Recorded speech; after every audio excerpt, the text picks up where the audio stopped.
Ayan mga kabukids, wala tayo ngayon sa bukid.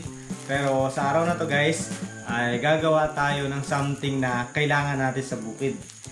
Meron kasi akong in-order dito na ayan, gamit sa paggawa natin ng improvised na incubator. Actually hindi naman talaga totally improvised kasi ito nga, may in-order ako sa online. Medyo matagal ko itong hinintay, ang tagal-tagal niya makarating. Buti naman at dumating din. Ayan.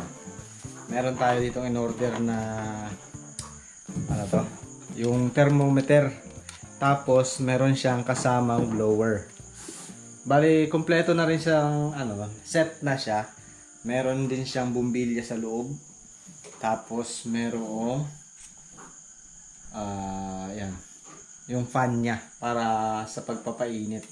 Kasi gagawa nga tayo guys ng improvised na incubator. Ito yung gagamitin natin. Ayan. Malaking ice box. Dahil wala tayong way para makapagpapisa ng maraming itik. Gusto namin kasi mga kabukids na makapagpapisa ng marami as much as possible, siguro 100 to 150 na itik. Dahil nga nung mga nakaraan, nagpapisa tayo pero doon lang sa pamamagitan ng mga pato natin. Kaya hindi natin maparami talaga ng sabay-sabay. Kaya ngayon, yun, umorder ako ng kakailanganin natin at gagawa tayo ng improvised nga na incubator. Ito, marami tayong itlog dito. Yan, mga iniipon kong itlog na magaganda yung size. 3 tray yan. Yan, hanggang doon sa ilalim. So, yan ang ating isasalang, unang salang. Dahil yung ano namin guys, itik namin hindi naman masyadong karamihan. Hindi ako makapag-ipon agad ng marami. Kailangan ko na isalang baka kasi maging laon yung itlog. So, yan, gagawin natin to. Kailangan ko lang itong ihulma dito sa ibabaw. Yan. Kailangan natin itong bakatin.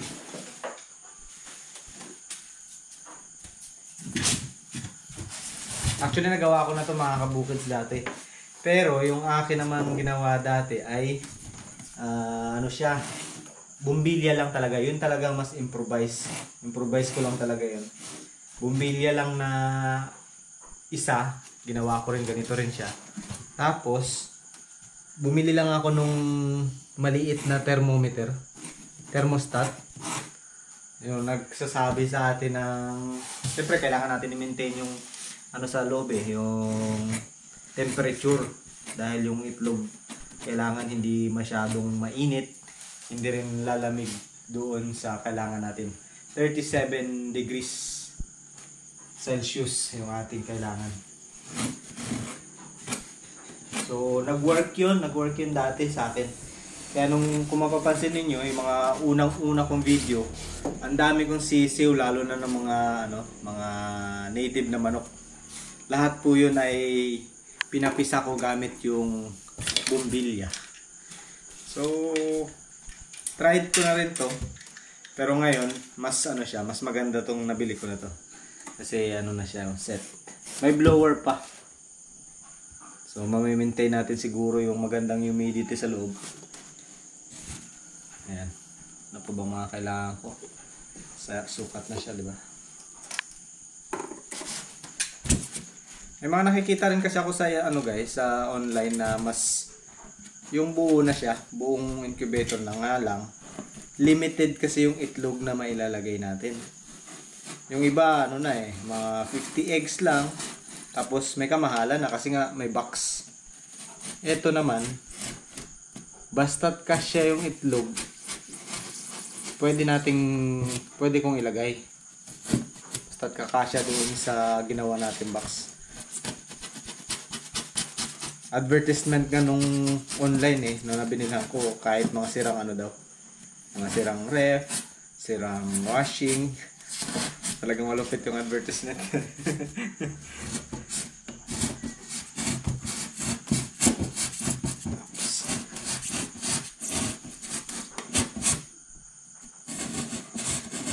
Pag ito hindi napisa, may papapisahin akong itlog.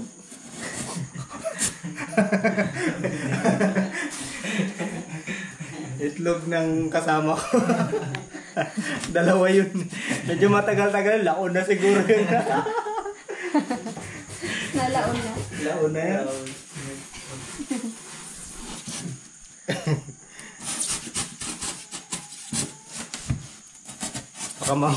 Baka mauna pa mapisa yan laga. Sarap ng buhay ng dalawa doon, no? Dood-dood lang, yung isa doon. Yung pinapanood niya, 1,000 beses niya na napanood. Jackie Chan. Wala na, bago na. Kanina, Jackie Chan ang pinapanood niya. Rush Hour. Tapos ngayon, pinapanood niya, ano naman, yung paulit-ulit niyang pinapanood gabi-gabi, yung Fast and Furious. Tapos yung isa naman, si Mama B. Ano naman, walang kasawaan. Ano naman, Snake? Ha? Snake yan nilalaro mo? Candy Crush. Hindi class at saka yung word. Aba. Bago. Bagong-bago yan.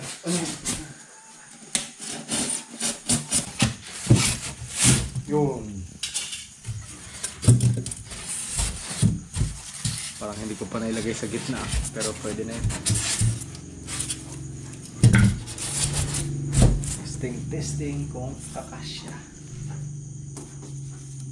Ito yung ano niya, sensor kung yung temperature niya nami-meet niya yung tama.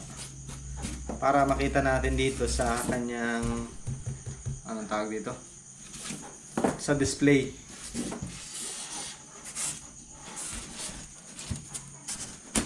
You know, sakto. Galing ah. So yun, ganun lang. Pero mamaya pag nilagay natin mga kabukids, nilagyan natin ng konting siwang para yung hangin hindi naman masyadong kulog. So yan, ganyan ang mangyayari.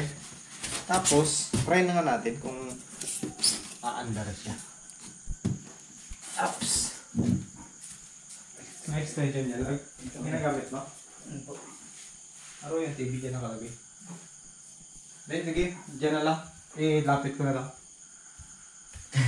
Testing lang muna natin eh. Ano mo na lang doon lahat sa ano? Inista mo na para yung kon na ilan. Kakaya rin, baka namimiss niya na yung kanyang pinapanood eh. Pang 1,001 ano niya na to eh. Beses pa rin. 1,000 years. So, yan. Ito na yan. Nakasaksak na ito ba? Okay. Tignan natin kung...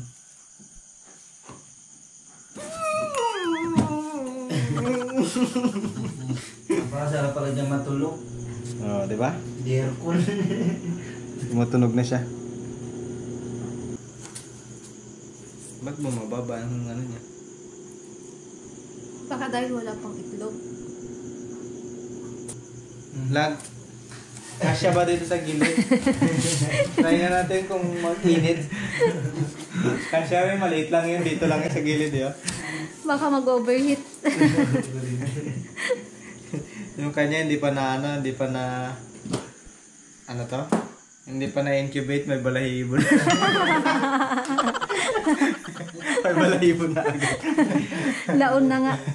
Laon. Ito, lagay natin. Okay, gumagana yung ating incubator. Lagay na natin yung mga itlog. Ito kaya mga itlog pala to, mapipisa pa kaya? Sa tagal nung pagdating ng incubator, baka mamaya hindi na magpisa yan. Pero subukan natin.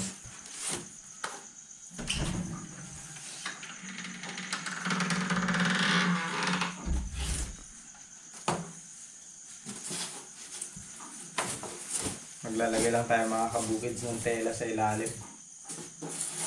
Dati ginawa ko, ang nilagay ko dayami. Ngayon wala akong dayami. Or ano, pwede rin yung ipa. Kaya tela na lang muna. Para lang ano siya, mag-keep ng warm.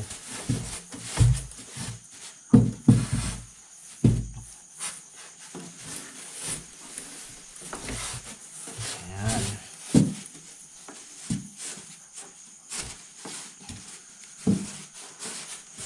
susubukan lang natin. Sana mataas yung yung percentage ng hatching niya. Para hindi masayang yung mga itlog natin mga to.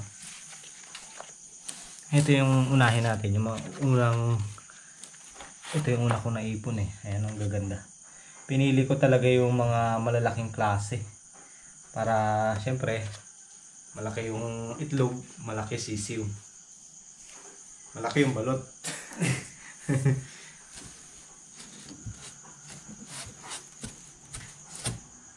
Hindi ko na kaya tanggalin sa tray. Tanggalin ko pa kaya.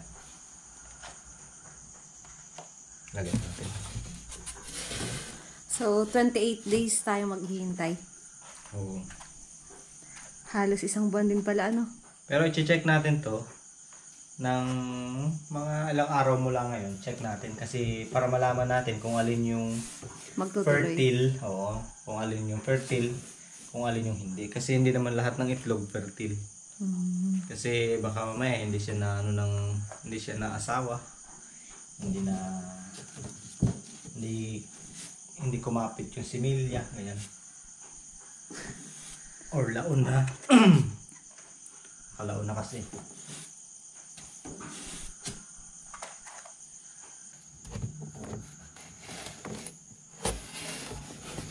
Ito, nakakita na ba kayo mga kabukids ng ganitong? Nakakita na ba kayo guys nung itlog na hugis mangga? Siguro pinaglihi sa mangga to. Ayan no.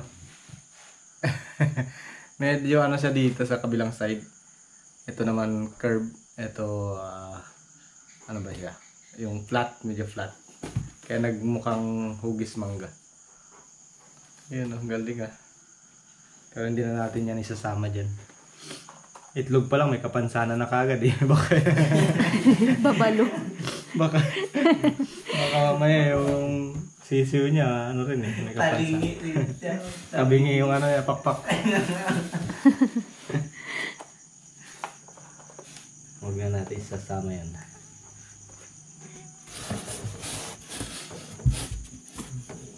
Yan, huwag na yan. Maliliit. So yun mga kabukids, meron tayong 64 na itlog na good size. Ito ang ating unang batch na papipisahin dito sa ating incubator na ginawa. So yun, lalagyan lang natin ng tanda muna para kasi kailangan natin yung babaligtarin natin araw-araw. Para matandaan natin alin yung nasa ibabaw at alin yung nasa ilalim. So yan, lahat ng may mga guhit na ganyan nilagyan ko, ibig sabihin ngayon ay nasa ibabaw siya. Bukas ipapailalim ko siya. Miming, baka mabasag yan ha? Miming! Oh, no. Aba, English yun ah. No, pa-English ako sa'yo, Miming eh. English ka na. Gustong gusto talaga nila kalmutin yung styro, no? Oo. Tsaka, yan, scotch tape. Gusto din nila yan. Oh, Miming, lakas ang trip mo ah. Medyo madumi yung mga itlog guys kasi hindi natin yan hinugasan mula nung kinuha natin dun sa poultry. Dahil nga pag hinuhugasan, malaki yung chance na mabugok. So 64 ang unang batch. Pero yung mga susunod na iitlog ng ating itik, mag-iipon ulit ako. Kasi nga marami yung ating kailangan. Pero ito lang muna yung ngayon. Siguro dapat doble yung papisaan natin, no? Kasi mga lalaking itik. Oo, kailangan nating damihan dahil nga yung goal natin, babae pa lang po yun. 100 to 150 na babae. Pero siyempre hindi natin hawak yung kung anong magiging gender nila. Kailangan natin sobrahan talaga para yun ang makuha natin. Tapos may mga lalaki pa yan, yung mga barako. Kailangan natin mahiwalay. So, ayan, isaksak na muna natin. Yun. 26.5.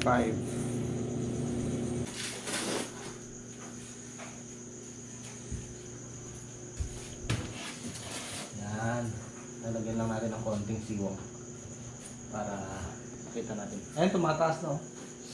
Kanina ilan ba? 26.5. Ayan, tumataas. Hintayin natin na umabot siya ng 37 degrees.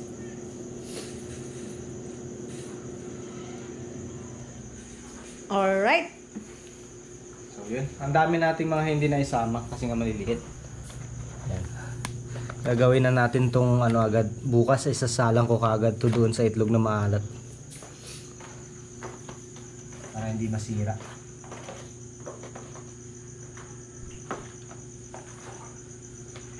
Yung iba, ano naman siya malaki kaso nga lang medyo masyadong mahaba yung itsura. Baka pag lumabas yung sisiw, ipahaba rin. Paano pala pag nag-brown out? Okay lang yun, basta hindi siya magbo-brown out ng sobrang tagal. Kasi nandyan pa rin naman yung init niya eh. At saka yung sisiw niya, buhay pa rin naman, diba? Kung may sisiw. Basta talaga mag-brown out mga 8 oras, matagal na. Kaya yun, walang problema. Kasi kung yung manok naman eh, kung mapansin niyo yung mga balot, dinideliver pa ng malayo, diba? Iba galing Manila. Tapos, yun, napabuhay ko pa nga dito sa, sa pato eh. Okay lang, wag lang masyadong matagal. Parang ito malaki pa. No? Ito malaki pa to. Oo, pwede pa yan, sayang. Madadagdag pa natin. Gawin natin 70 pala. Ayan, pwede pa. Ilan yung 64, no? Dagdag tayo ng 6. Ayan, sakto 6 mo. Malalaki pa naman to. Pahabol natin. Baka maya puro babae pa yan eh. Pahabol tayo ng 6 kasi malalaki pa naman to. Para sakto 70 mga kabukids. Good luck. Sana ay magpisaan kayo lahat. At sana puro babae. Sabi ng itlog, walang ganun te.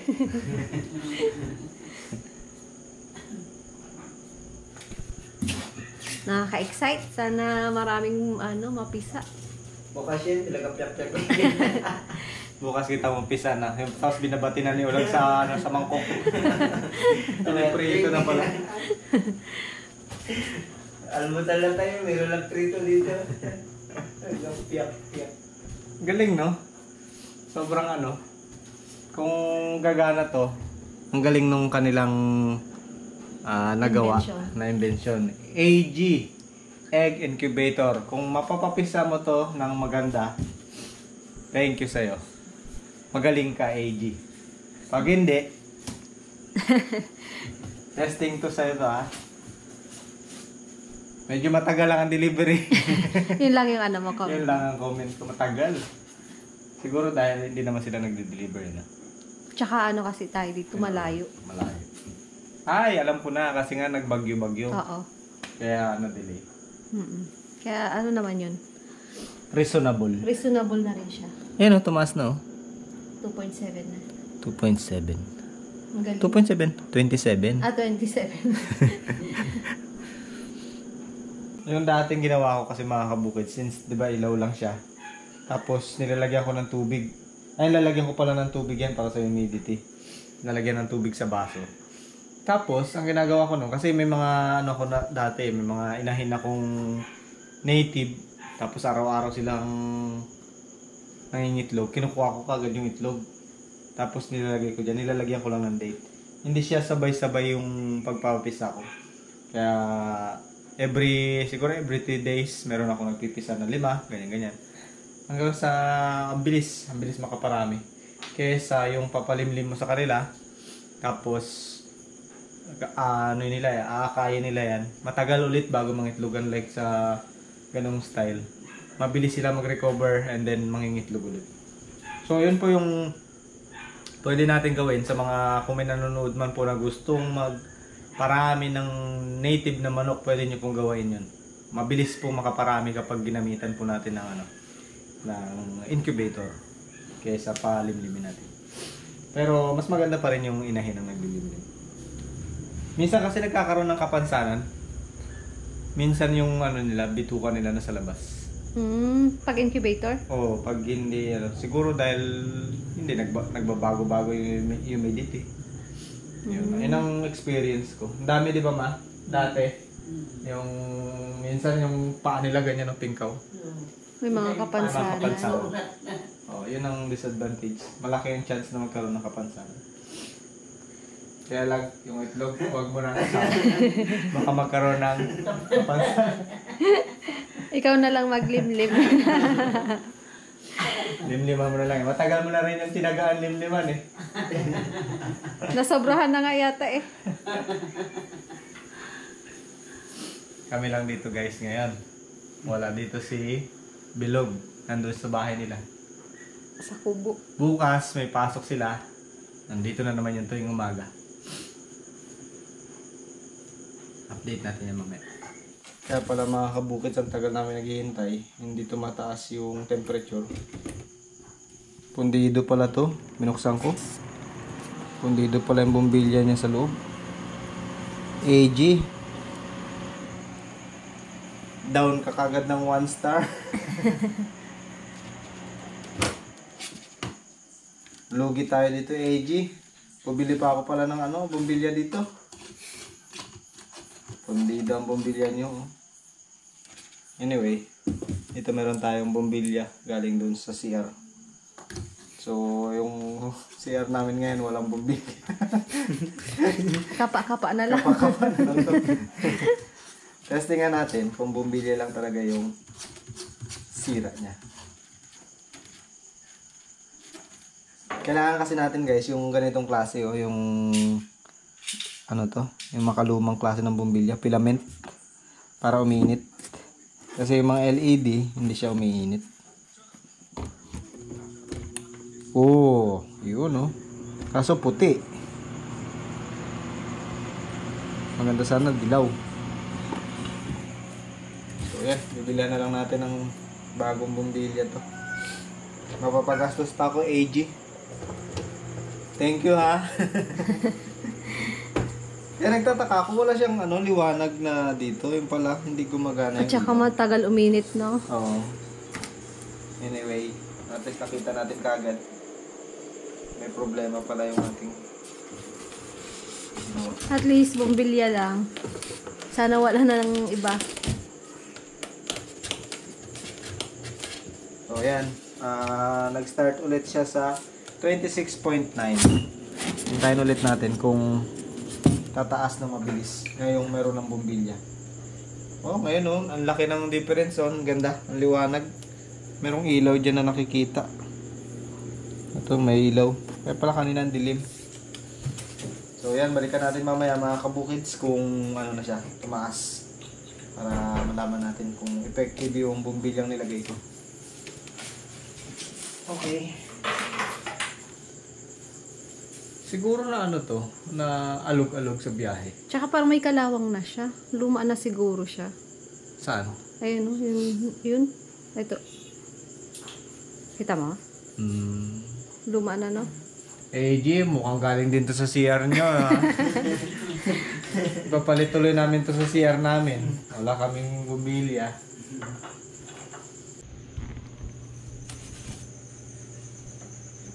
Update tayo mga kabukids eh, na tumataas na yung kanyang temperature. Nasa ano na ngayon eh, 29.9. So, tataas na yung tataas. At lalagay lang muna tayo habang hindi pa naabot yung tamang temperature. Yan, lalagyan natin ng tubig sa baso. Para ito guys sa humidity ng hangin dito sa loob. Yan. Kasya.